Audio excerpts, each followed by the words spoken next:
Olá, pessoal do canal do Professor Fabinácio. Nós estamos aqui na tarefa de trazer para vocês sempre um vídeo, né, comentando prova, questões, autores, né?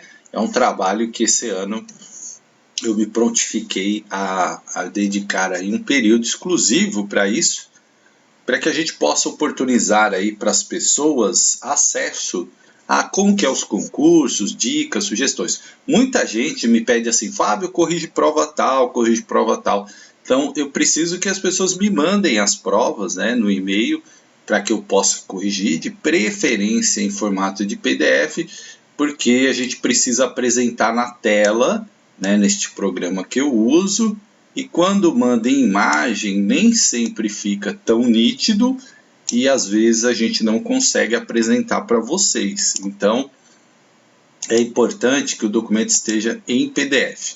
Hoje eu vou falar aqui de uma prova que foi em São Bernardo de Campo, a prova de inspetor de alunos, né? Então é sempre importante para a pessoa fazer aquela revisão, se vai prestar cargos, né, de exigência de nível médio, por exemplo, como é o caso de inspetor de alunos, é importante você estar atento, tá? Eu vou comentar apenas as questões relativas à parte específica, né? Porque a parte de informática eu já comentei em outro vídeo de professor, né?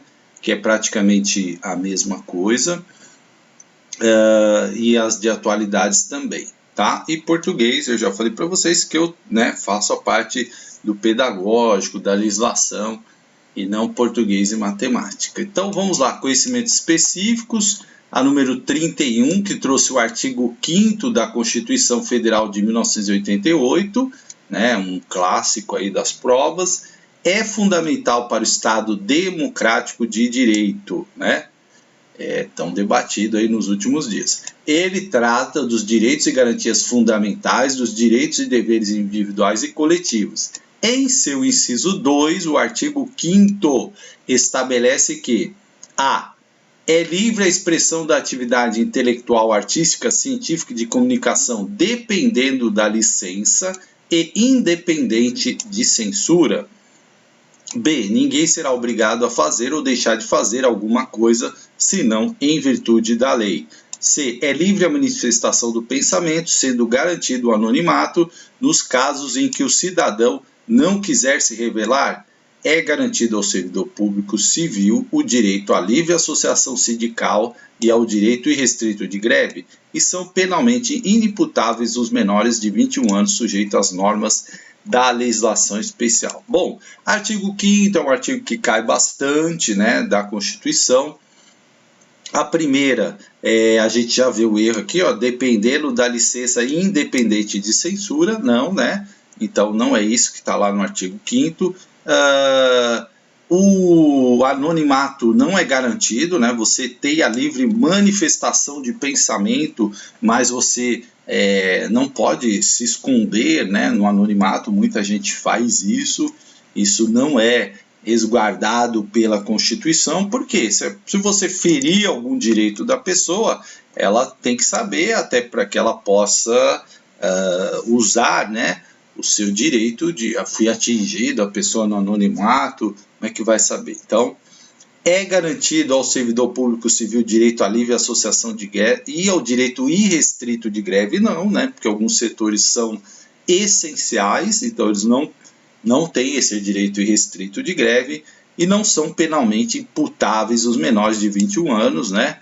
18 anos, está errado aqui. Portanto, a letra B, que é a correta, ninguém será obrigado a fazer ou deixar de fazer alguma coisa, senão em virtude de lei, tá? Número 31, letra B de bola, artigo 5º, é um artigo que cai bastante, tem vídeo aí no canal, é importante você assistir se você errou essa questão, tá?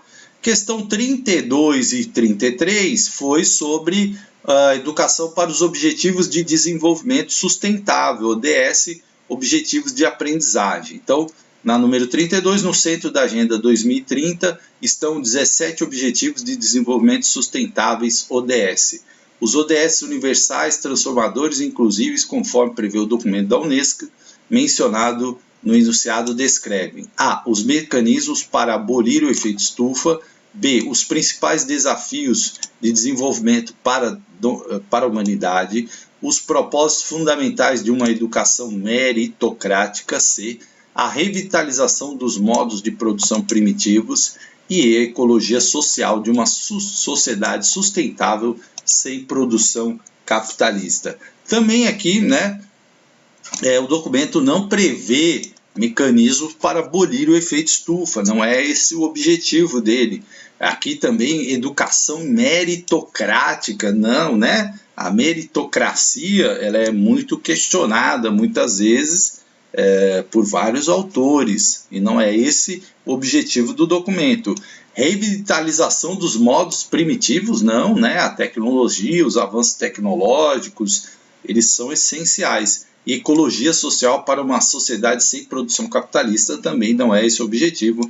Portanto, os principais desafios de desenvolvimento para a humanidade, né? Igual a gente comentou lá nos vídeos, eu cheguei a fazer até algumas questões sobre isso, também tranquilo, né? A gente ia por eliminação aqui, um documento que fala aí, são os 17 Objetivos de Desenvolvimento Sustentável. Então ele está falando dos principais desafios de desenvolvimento para a humanidade, né? Não, ali as outras são muito restritas, ali a modo de produção, abolir efeito estufa, quer dizer, só um item, não, é um documento amplo, lembra aquilo que eu falei? Um documento amplo, um documento que fala de várias coisas. O item 1 é a erradicação da pobreza, né? Só aí a gente já tem pano para manga, né? Aí tem questão da água, dos oceanos, enfim, é um documento bastante amplo, portanto, os principais desafios, né, da humanidade. E na 33, a Agenda 2030 alcança todos os países, do sul, do norte, global como alvo. Todos os signatários da Agenda 2030 deverão alinhar seus próprios esforços, tendo em vista os Objetivos de Desenvolvimento Sustentável, ODS. Assim, em relação aos ODS, todos os países podem ser considerados como em desenvolvimento e deverão tomar medidas urgentes. Nesse sentido, de acordo com o referido documento da Unesco, Educação para os Objetivos de Desenvolvimento Sustentável, Objetivos de Aprendizagem, uma característica fundamental da Agenda de 2030 para o Desenvolvimento Sustentável é sua condição de irrefutabilidade, né? Olha aí. Probabilidade de promover políticas sociais, proposta de negociação com diferentes setores da sociedade, universalidade e indivisibilidade, narrativa e função, né? Era até uma questão, assim, vamos dizer, um pouco mais difícil, né? Ela ali caprichou nas palavras, né? Mas quando ela coloca aqui condição de irrefutabilidade, né?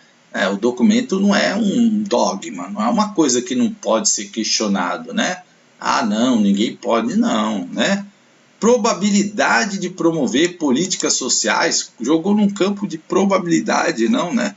Proposta de negociação com diferentes setores da sociedade, ficou um pouco restrito essa alternativa, né? Agora, quando ele fala universalidade e indivisibilidade, né? Ou seja, é aquela mais ampla, né? Universal. É um documento para todos os países, né? Sul e norte, né? É um documento que trata aí de vários temas, certo? Então, letra D, né? Eu achei essa um pouco mais difícil, né? Porque tinha que ter esse pensamento e tal, né? Sempre aquilo que eu falo, amplo, mas às vezes a pessoa pode se enganar, né? Muita gente botou a C, né? Mas não é, tá? Nem narrativa e função, portanto, é letra D, de dado, né? 34. Em 2007, Convenção Internacional sobre os Direitos das Pessoas com Deficiência reconhece que as crianças com deficiência devem gozar plenamente de todos os direitos humanos e liberdades fundamentais em igualdade de oportunidade com outras crianças.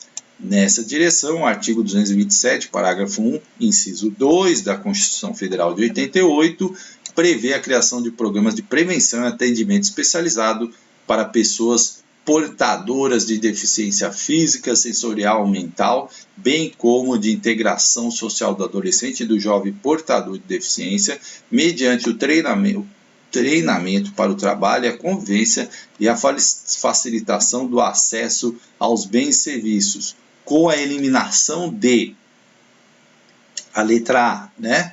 Modelos escolares com atendimentos especializados. Presta bem atenção, eliminação. Vamos eliminar isso? Não, o AE está lá, né? O AE está previsto, é importante. Então, não é eliminação disso.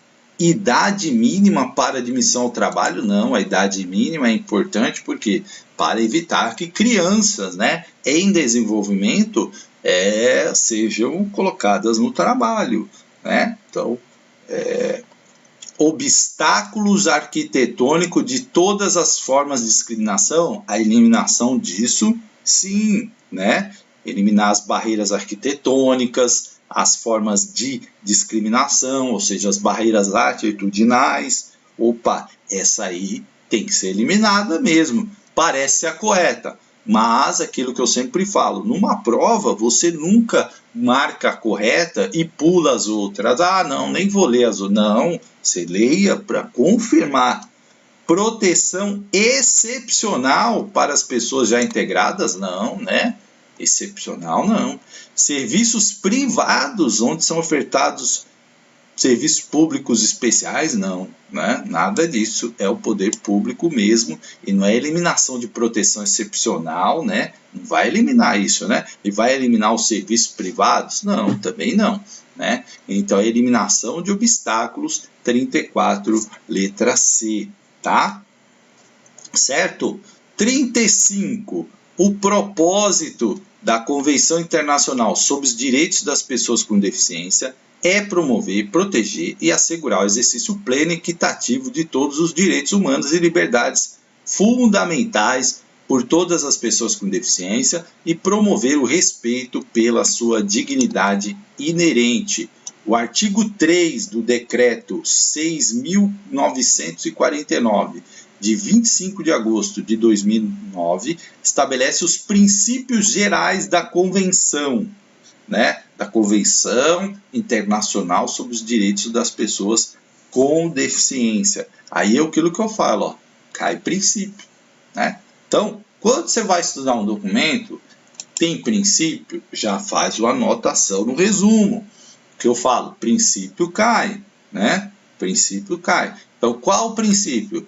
Os programas de prevenção e atendimento especializado à criança, a garantia de direitos previdenciários e trabalhistas, o respeito à condição de pessoa em desenvolvimento, a peculiar de pessoa em desenvolvimento, a regulação dos direitos das crianças e dos jovens com deficiência ou a igualdade de oportunidades, né? Você vê aqui, letra E, né? Por quê? É a mais ampla, gente. Pensa, né? Aqui está falando atendimento à criança. Um princípio por si só, principalmente na educação, ele é sempre amplo, né? Você pega princípio da educação na Constituição, garantir educação para todos, formação plena, né? É sempre amplo, né? Ou aqui os programas à criança e o adolescente e o jovem e o adulto, né? Então, restringiu. Garantia de direitos previdenciários e trabalhistas. Mas num princípio, será que é isso? Eu vou olhar, eu vou pelo amplo. Respeito à condição peculiar de pessoa em desenvolvimento. É bacana, né? Mas qual que é o que está lá no artigo 2? É a igualdade de oportunidades, é o mais amplo aqui. A pessoa podia até dar uma confundida aqui no C e tal, mas se ela olhar lá, no artigo 3, né, é igualdade de oportunidades. O amplo sempre ajuda a gente a eliminar algumas alternativas, ele não garante tudo, porque é aquilo que eu falo, ler o documento é importante, né? Tem gente que fala assim, então vou só nesse seu bizu aí, nessa sua dica, e vou me dar bem. Não, não é assim. Você vai eliminar muitas alternativas. Mas se você não estuda, se você não lê os documentos, não tem milagre, entendeu? Não tem milagre. O bizu é um complemento, né? Bizu, quando a gente fala assim, essas dicas, assim, né? A gente usa o termo bizu, né? O artigo 53, inciso 2, da Lei 8.069 de 1990, que é o Estatuto da Criança e do Adolescente, define que a criança e o adolescente têm direito à educação, visando preparo para o exercício da cidadania e qualificação para o trabalho, assegurando-lhe direito de... quando eu dou minhas aulas, eu falo assim, é a frase mais repetida na legislação brasileira. Artigo 53, um artigo importante do ECA, né? Então, qual é a coluna que preenche corretamente? Aí, ao pleno desenvolvimento de sua pessoa, ser respeitado por seus educadores, ao completo atendimento de suas necessidades, contestar critérios avaliativos, ao irrestrito desenvolvimento de suas capacidades, participação em atividade estudantil, a melhoria do seu comportamento, frequentar a mesma escola que os irmãos, e a proteção integral, definir propósitos educacionais. Qual que é essa? Essa aqui é aquela questão, fala, professor, tem que decorar a lei? Não, não tem que decorar, mas você viu o vídeo lá, assistiu a minha aula, artigo 53, eu vou falando, tal, vou dando as dicas. Quando você se depara com uma questão dessa, aí você vai ler. A criança ou adolescente tem direito à educação visando ao pleno desenvolvimento de sua pessoa. Você vai lembrar disso, né? Então, letra A, e ser respeitado por seus educadores. Então, gente, não é decorar, é que quando você tem esse tipo de alternativa, você lembra, né? Você automaticamente vai lembrar, seu cérebro vai disparar lá, já vi isso aqui em algum lugar, e aí você vai lembrar. Mas é aquilo que eu falo, o vídeo é um instrumento e a leitura da lei é outro instrumento. Eu aprendi isso na raça, sofrendo, né? Porque eu assistia vídeo e não lia a lei, aí eu não passava. Quando eu comecei a assistir vídeo e ler a lei, a minha compreensão ficou muito melhor, e é assim que a gente tem que fazer. Portanto, aqui é letra A, né? Pleno, eu sempre falo pleno, né? Então, mais uma de ECA, uma clássica aqui, vou dar uma reduzida aqui, só para mostrar a questão inteira para vocês, né? Porque tem uma galera que gosta de printar e tal. Então, olha só, Pedro, aluno do ensino fundamental, faltou em 10% das aulas durante o ano letivo de 2022. Significa que Pedro, né, se a gente fizer uma leitura ao contrário aqui, frequentou 90% das aulas, né? Faltou 10%, frequentou 90%, 90%, né? A inspetora de alunos notou a constante ausência do aluno e perguntou à direção do estabelecimento de ensino se não era o caso de comunicar as reiteradas faltas ao Conselho Tutelar em observância ao artigo 56 da Lei 8.069 de 1990, que é o ECA, e artigo 24, inciso 6 da Lei 9394/96, que é a LDB. Com fundamento nesses artigos, a direção respondeu corretamente que seria razoável esgotar antes os recursos escolares e a frequência mínima exigida é de 75% do total de horas letivas. O controle de frequência é responsabilidade da família e não da escola, que só comunica ao Conselho Tutelar os casos de maus tratos de alunos. A escola tem o dever de comunicar ao Conselho Tutelar os casos de evasão escolar, mas não as reiteradas faltas que são resolvidas com a família. Seria adequado fazer a comunicação ao Conselho Tutelar, pois com 10% de faltas justificadas no ano letivo, Pedro estaria reprovado e seria impróprio fazer tal comunicação, pois reiteradas faltas, evasão escolar e repetência são temas que não competem ao Conselho Tutelar, né? Então vamos lá, são temas que competem sim ao Conselho Tutelar, à escola, né? 10% não reprova, né? Lembra que eu falo isso. Deve comunicar, mas não as reiteradas faltas que são resolvidas com a família, não. O controle de frequência não é responsabilidade da família e não da escola. A escola tem sim responsabilidade sobre isso. E, é claro, a resposta da diretora foi correta. Seria razoável esgotar antes os recursos escolares. Por quê? Gente, por mínimo que ela seja, né, 10%, 15%, 20%, a escola tem que falar o que está acontecendo, está faltando muito, né? Mas a frequência mínima é 75%, certo? Mesmo assim, a escola tem que esgotar os seus recursos. E as outras alternativas estão todas erradas, né?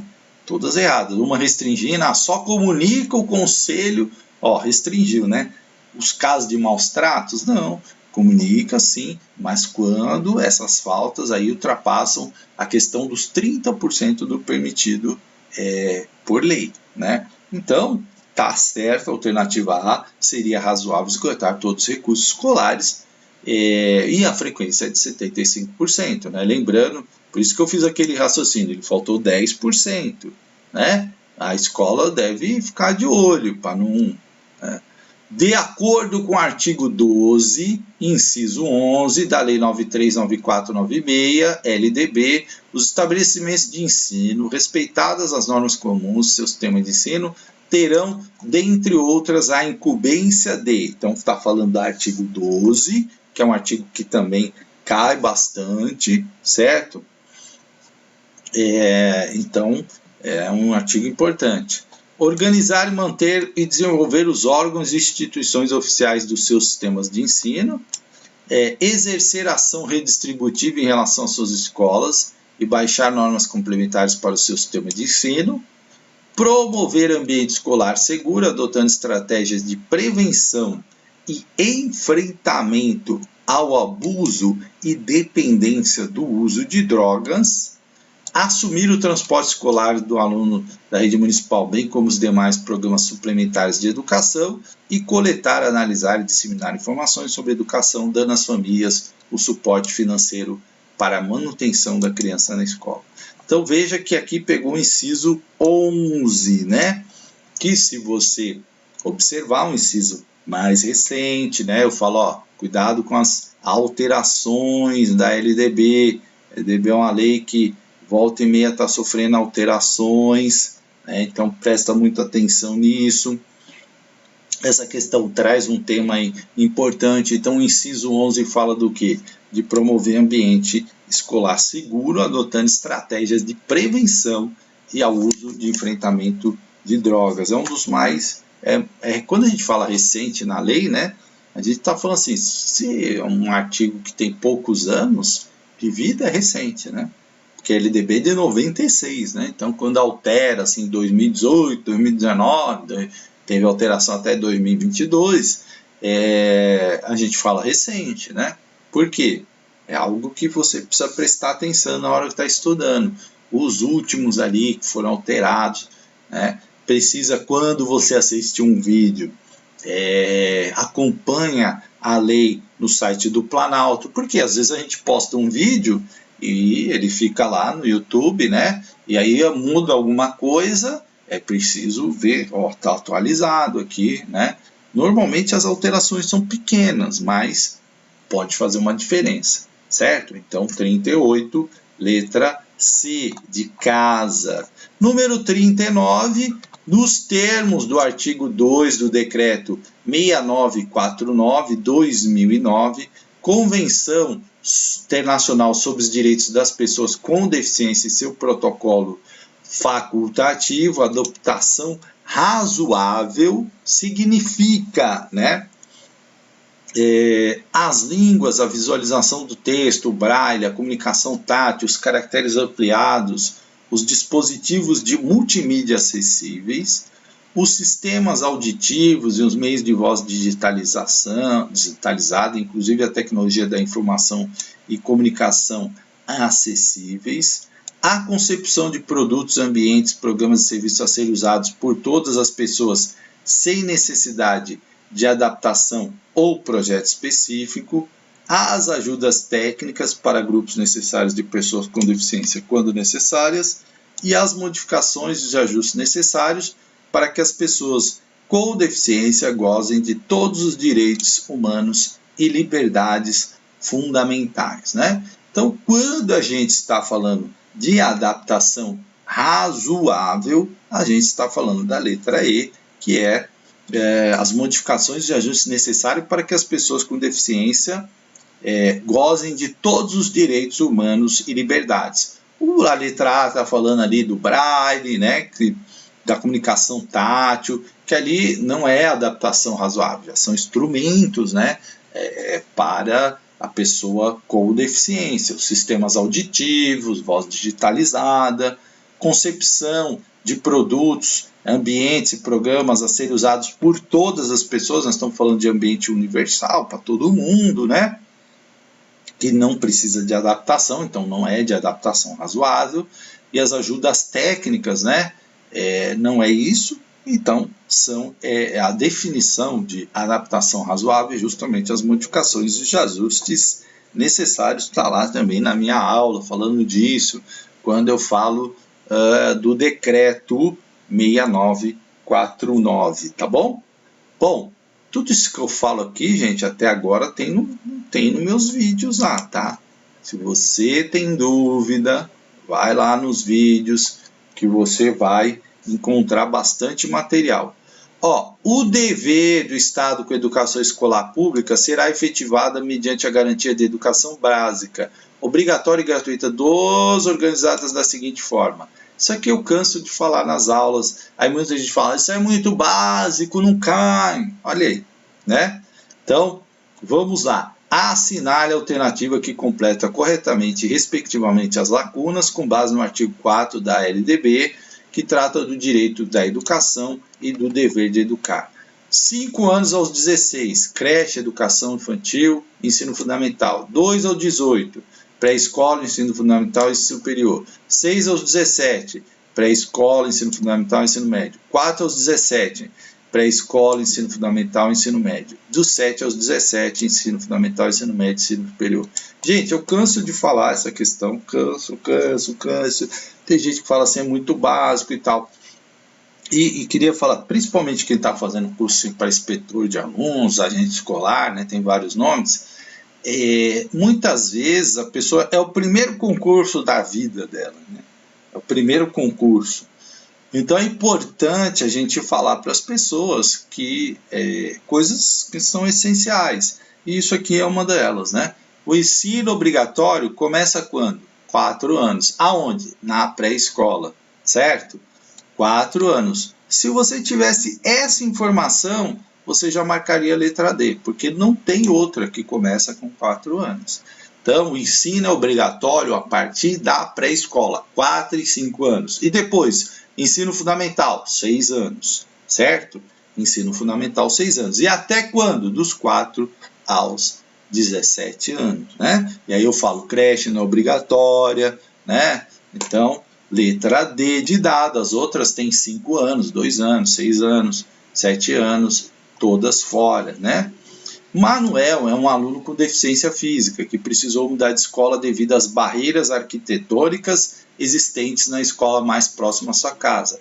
Conforme o artigo 3 do Estatuto da Pessoa com Deficiência, a Lei 13.146, considera-se como barreiras arquitetônicas as existentes nas vias e nos espaços públicos, nos privados abertos ao público a uso de coletivo, nos edifícios públicos e privados, nos sistemas e meios de transporte e nos espaços fechados e auditórios. Então, olha só, eu também falo bastante isso aqui na minha aula, quando estamos falando de barreiras arquitetônicas, né? Barreiras arquitetônicas, estamos falando das barreiras que existem nos edifícios públicos e privados, tá? Então, letra C, estamos arquitetura, né?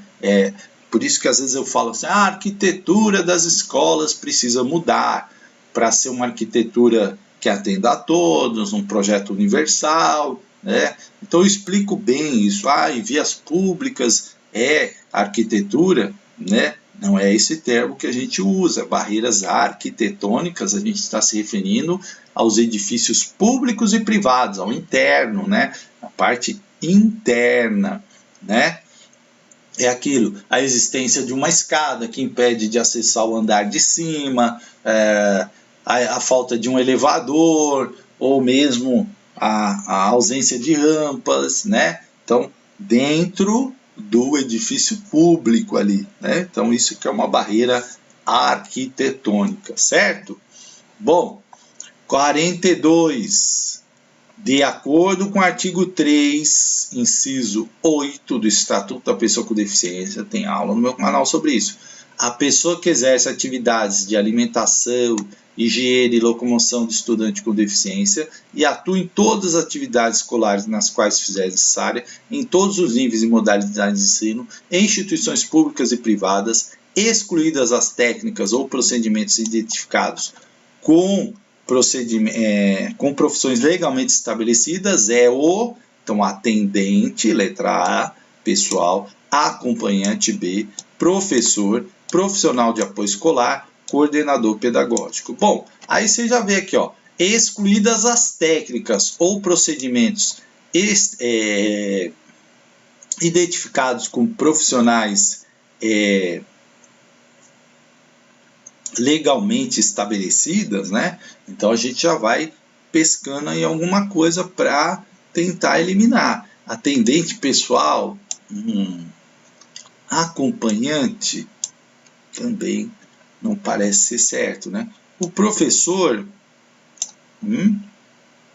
o coordenador pedagógico, olha lá, vamos lá. A pessoa que exerce atividades de alimentação, higiene e locomoção de estudante com deficiência e atua em todas as atividades escolares nas quais fizer esclarecer e, se fizer necessária, é o profissional de apoio escolar, certo? Então, aí, letra D de dado, né? Então, letra D de dado aí de acordo com o artigo 3, né? Então, foi bem específico aqui, dava para eliminar, né? Professor não é, coordenador pedagógico também não, pode ser tem gente que tenha confundido aí com acompanhante, mas aqui letra D de dado. 43. A Lei 12.288 de 2010 institui o Estatuto da Igualdade Racial, destinado a garantir à população negra a efetivação da igualdade de oportunidades, a defesa dos direitos étnicos, individuais, coletivos e difusos e o combate à discriminação e às demais formas de intolerância étnica. Na descrição do artigo 1, inciso 1 da Lei 12.288 de 2010, a discriminação racial ou étnico diz respeito à distinção, exclusão, restrição ou preferência baseada em raça, cor, descendência ou origem nacional ou étnica, né? Situação injustificada de diferenciação em virtude de raça, cor, descendência de origem racional étnica, assimetria existente no campo da sociedade que acentua a distância social entre mulheres negras e os demais segmentos sociais, né? Então aqui, ó, se a lei, vamos lá, se a lei está falando de Estatuto da Igualdade Racial, aqui já restringiu só para mulheres, né? Então a gente já eliminaria essa. Pessoas que se autodeclaram pretas e pardas, conforme o quesito cor, raça, que adotam ou que adotam autodefinição análoga, ou moradores das comunidades remanescentes de quilombos, beneficiários de incentivo específico para garantia do direito à saúde e educação, né? Então, pelo que está aqui, ó, estatuto, garantir a população negra, combate, né? Aí vem a descrição do artigo 1, inciso 1, né? A discriminação racial diz respeito ao quê? A distinção, exclusão, restrição ou preferência baseada em raça, cor, descendência, origem nacional ou étnica. As outras acabam restringindo, né, o campo ali, e é exatamente isso. A banca ela citou muito a lei, os artigos, os incisos, pode ter criado uma dificuldade para os candidatos que estão começando a fazer prova, sim, né? Sim, porque é aquilo que eu falo. Concurso é sempre um processo. Às vezes a pessoa fala, fiz uma prova, fui mal, não vou... Não, você faz uma, depois faz duas. Tá, tem gente que consegue montar uma preparação que vai muito bem na primeira. Ótimo, excelente. Né? Mas nem todo mundo é assim, aliás, a maioria não é assim. Então, a gente também não pode se desesperar, foi mal, né?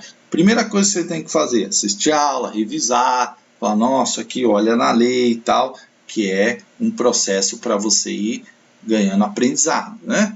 Na 44, olha a 44 aqui, na observância das diretrizes curriculares nacionais para a educação infantil, a proposta pedagógica das instituições de educação infantil deve garantir que elas cumpram plenamente a sua função sociopolítica e pedagógica, construindo novas formas de sociabilidade e subjetividade, comprometidas com a democracia, a sustentabilidade do planeta, o rompimento de relações de dominação etária, socioeconômica, étnico-racial.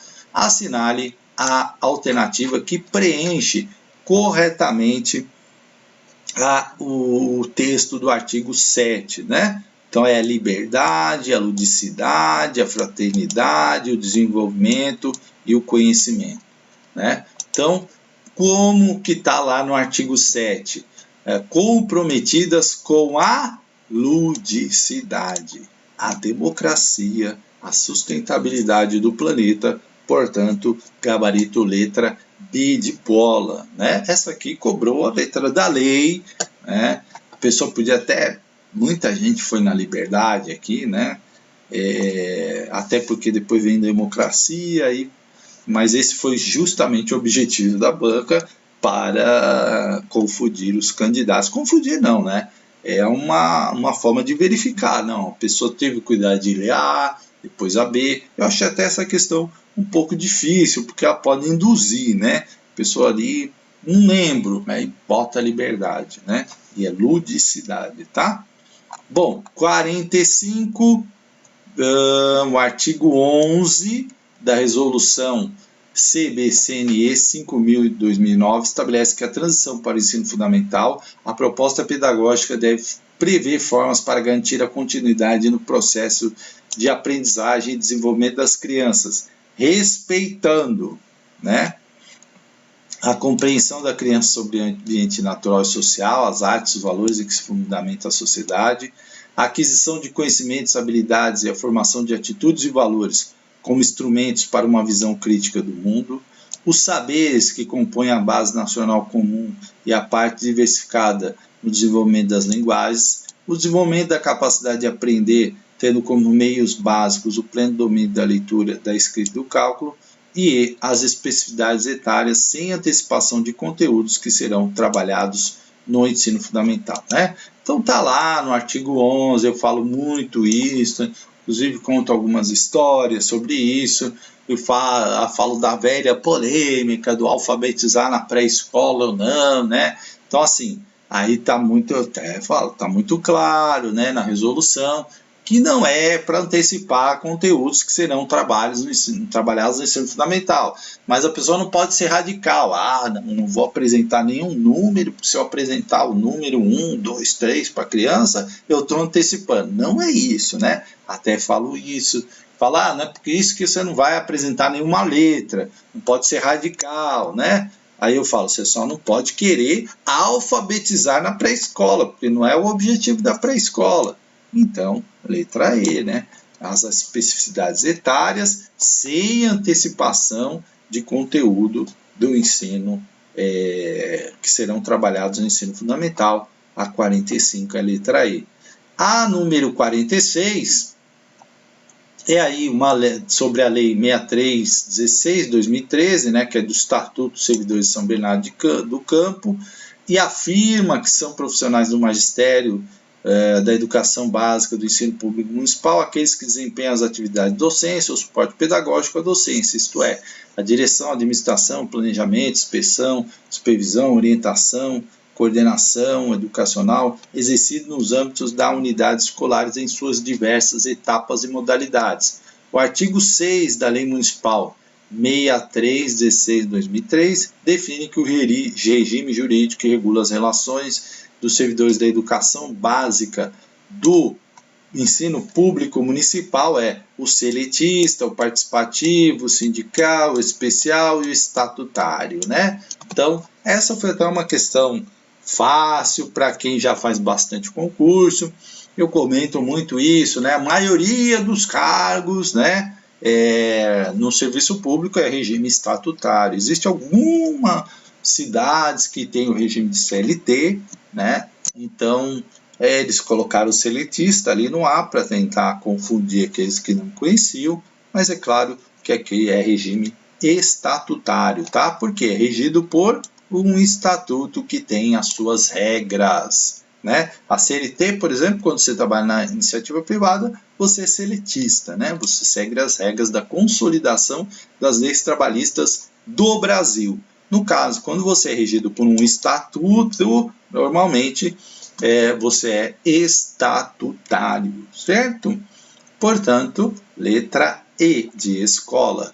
47. O quadro dos servidores de apoio administrativo, educativo e operacional da educação básica do ensino público municipal corresponde ao conjunto de profissionais efetivos de diferentes carreiras funcionais. O inspetor de alunos, conforme artigo 17 da Lei Municipal, faz parte do quadro de apoio educativo, operacional, administrativo, logístico ou monitorial, né? Então, uma questão também aí que fala da própria carreira aqui do inspetor de alunos, e o inspetor de alunos está dentro do campo educativo, letra A, né?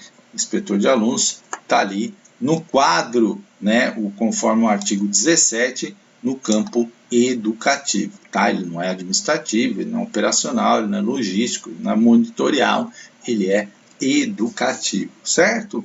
Bom, a número 48, no âmbito do Plano Municipal de Educação, a Lei 6447 de 2015, o município pretende estimular a participação e a consulta de profissionais da educação e seus familiares na formulação dos projetos político-pedagógicos, curriculares, escolares, planos de gestão e rendimentos escolares, assegurando a participação dos pais na avaliação dos docentes e gestores escolares. Essa é uma estratégia vinculada à meta que visa garantir e fortalecer a permanência estudantil, a formação continuada dos professores, a gestão democrática na educação, o acolhimento das famílias, práticas educativas não conflituosas, né? Então, olha aqui, quando a gente está falando de participação, consulta, né, no PPP, nos regimentos, participação dos pais, nós estamos falando de gestão democrática na educação, né, gente? Também é outro tema que eu falo muito nas minhas aulas, está dentro do DNA da educação. Eu sempre vivo falando, o PPP tem que ser feito com a participação do maior número de pessoas possíveis. Eu sei que na prática é difícil, né? Então eu falo muito disso e falo que o tema da gestão democrática é um tema que cai bastante e principalmente da banca VUNESP. Eles gostam muito desse tema, né? 49. A meta 2 do Plano Municipal de Educação prevê a universalização do ensino fundamental de 9 anos para toda a população de 6 a 14 anos e a garantia que pelo menos 95% dos alunos concluam essa etapa na idade recomendada. Até o último ano de vigência desse PME, uma das estratégias para alcance da meta 2 é estruturar os processos pedagógicos de alfabetização nos anos iniciais, articulando com as estratégias desenvolvidas na escola, promover a busca ativa de crianças e adolescentes fora da escola, em parceria com órgãos públicos de assistência social, saúde, proteção à infância, adolescência e juventude, fortalecer o acompanhamento e monitoramento do acesso e permanência das crianças na educação infantil, em especial dos beneficiários de programa de transferência de renda, garantir atendimento educacional especializado em sala de recursos multifuncionais, classes envolvendo recursos, classes, escolas ou serviços especializados, públicos ou conveniados nas formas complementares suplementar da lei, né? Quer dizer, sem lei aqui, né? Coloquei palavras aqui. Aderir em regime de colaboração a programa de reforma ou construção de escolas com padrão arquitetônico e de mobiliário adequado para atendimento integral. Veja, vamos lá. qual é a meta, né? Universalização do ensino fundamental, de 9 a 4 anos, ou de 6 a 14. Eita nós, hein, Fábio? Então, o que que acontece? Aqui está falando de processos pedagógicos, nos anos iniciais e pré-escola. Aqui está falando de educação infantil, aqui está falando de universalização no ensino fundamental, certo? Aqui está falando apenas das pessoas com deficiência, universalização é para todos. Aqui, reforma, construção de escola, atendimento integral, essa é a meta 2? Não, a meta 2 é promover a busca ativa, né? Para garantir aí que todos estejam na escola, certo? Garantir que pelo menos 95% aí concluam e que todo mundo esteja lá, quando fala de universalização, certo? Portanto, gabarito letra B, a meta 2 lá, está lá no plano municipal.